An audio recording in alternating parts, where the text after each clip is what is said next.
You already shared your story with CADASIL. I'm going to share mine. I was a medical student in Colombia. Medical training works differently. Basically, you go through high school, and when you finish high school, you go to med school. There's no college in between. And I started, my high school and everything very, very young. So I actually turned 16 when I was in med school. So I started in January, my birthday is in March, which, you still don't really have a very good idea what you're doing, but you are in med school. And halfway through it, I was always into books, and I really liked to learn about the human body and physiology and everything. So I was just really happy with my medical training and learning a lot. Halfway through it, I was like, something is wrong. It just doesn't seem to be working for me. I'm getting bored. What is this? I connect very well with patients, but I don't really know if I want to be a doctor. And I took a year off, and during that year, I got very interested in research. Okay? And I realized that by doing research, I can actually get, very, very triggered, very excited about what I'm learning, and I can put that together with medicine. So my medical school allowed me to continue doing my clinical training at the same time that I joined a research group.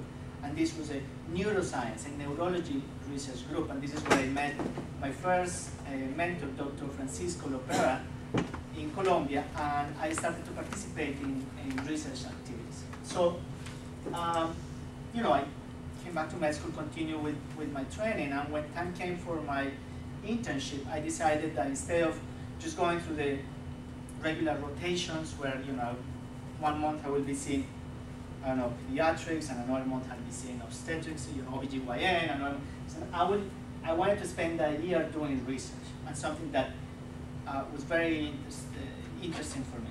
And Dr. Lopera had discovered in Colombia, I don't know if you've seen in the news, it's been like all over the place, CNN, New York Times, it was recently in the BBC. He has discovered the largest family in the world with Alzheimer's.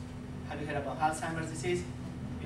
It's another type of dementia that has some similarities, but also a lot of differences with CADASIL. And there they have this genetic form that is also inherited, very similar to CADASIL. It's also like from parents to children, and 50%, half of the children will have.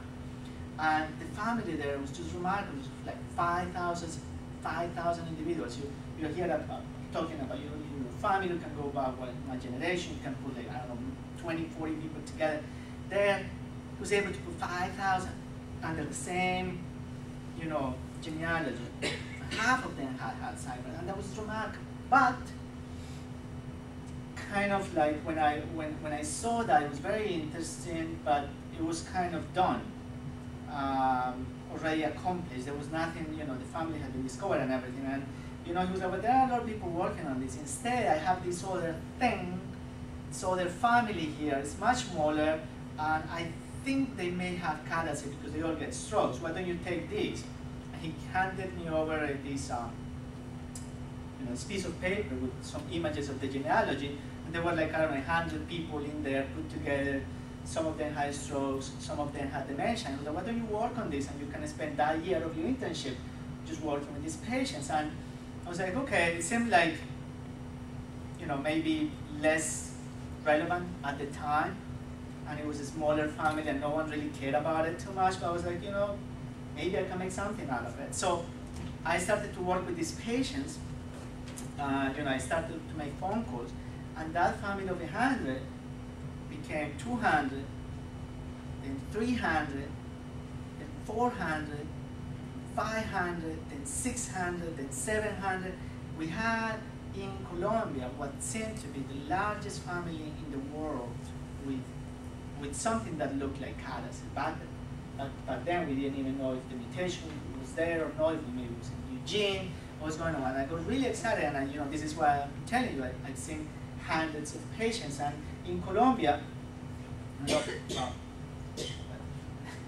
this is Colombia, and it's very small. It's actually as big as Texas, Texas is big, but you know, the US is much, way bigger than that.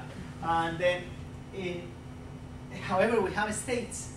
We broke that into little pieces that we call states, and one of them is the state of Antioquia, where I'm from. And the capital of the state is a city that I'm sure you've heard of for the wrong reasons. The city is Medellin. Okay. Have you heard about it? No? Okay.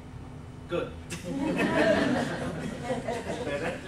It's actually better. But it's the second largest city in Colombia after the capital is Bogota. So the research institute where I went to med school is Medellin, and it's in the state of Antioquia. And actually the Andes Cordillera goes right here. It's in the middle of the state, so the state is right in the middle. And this actually, you know, during colonization ages became a barrier for people to like get out, such that we became a, you know, that region of Colombia became what we call a genetic isolate. The people, the whole population grew out of 30 families, and they never really, not many people came in, not many people left, and then they just grew because they had a lot of children. It's a Catholic country, everyone had like 10 to 15 children, up until like my parents' generation. She has 16 siblings. I have one. And that was the shift, but this actually contributed to the fact that here in Colombia, we have the largest family in the world with Alzheimer's disease. We also have the largest family in the world with CADASIL, and you know, it became really something that I thought could be a very interesting life project from a scientific point of view. Okay, so there was a lot of work. As you can see, these mountains. So we have the city of Medellin, but a lot of the patients were actually in small towns. So during that year, I will make a lot of trips where I did a lot of field work, and we will go to see the patients to these villages, small villages where they live, and you know, they'll make food. Dozens of people will come in, and in a day we will see 90 patients, and we will do the neurological tests that you have gone through, and also these neuropsychological tests where you draw things and you know, they test your memory, and they will do that, you know, on a field close to cows and chickens and everything. This is something we did there, and you know, it was an amazing year, and I learned a lot. However, sadly as it is today, we didn't have anything to offer to these patients, and I got, like, I guess, exposed to this situation in which we can do a lot of the diagnosis of Alzheimer's, we can do a lot of the diagnosis of CADASIL, also we have patients with Parkinson's, but we couldn't go beyond, and I was like, this is really what I want to do. I just don't want to see patients one after another one and diagnose them with something I cannot provide any help with. I want to find a cure, I want to become a scientist, I want to do research, I want to be able eventually to provide them with a hope that is meaningful and will actually, you know, get rid of this huge problem. And this is how, you know, these are some of my patients, and unfortunately some of them have died, but you know, even in Colombia we started to do some advocacy group, and you know, where we actually established this project. It's called the Forget Me Not Project.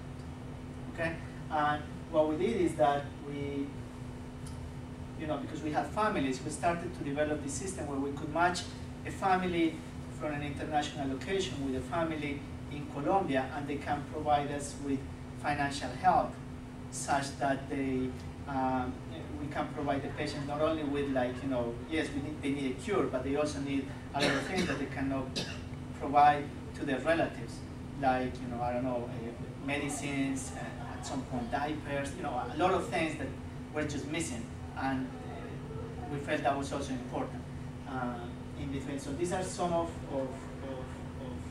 my patients, and every year that, you know, since I've been here, that I go to Colombia, I get to see them.